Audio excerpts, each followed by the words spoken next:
Quadratic functions. I wanted to say equations, but that would have been wrong. Okay, so differentiate related functions. So what we're going to do, this is actually an equation.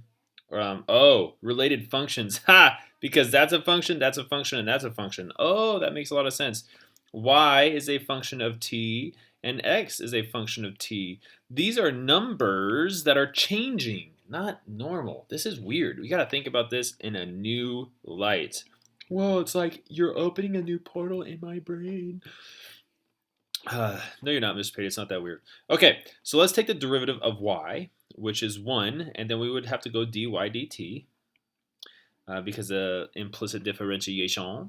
And then if I take the derivative of this next dude, we would get 4x to the 1 power. Then we'd have to multiply it by dx dt minus, and then the derivative of x would be uno. So I'm not going to write it, and then I'm going to write dx dt.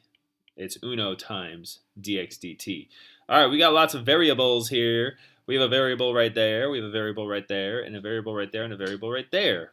Okay, and we can't combine these two because this one has an x. So if you thought that, cool that you thought that, but no, that's wrong.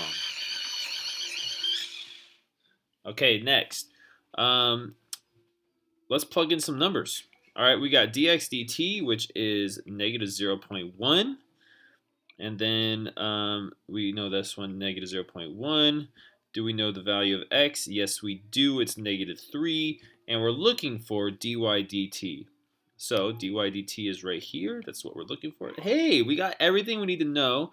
And now we just need to simplify. So we have dy dt equals 4 times negative 3 times negative 0.1 minus negative 0.1, parentheses, making sure I write everything because I don't want to make a mistake. Let's do negative 3 times negative 0.1. That would be positive 0.3. 0.3 times 4. 3 times 4 is 12, and then I have to move decimal over 1, so it's 1.2. And then I have to add 0.1, which is 1.3. That is dy dt. And if you got that, congratulations! You know calculus and algebra.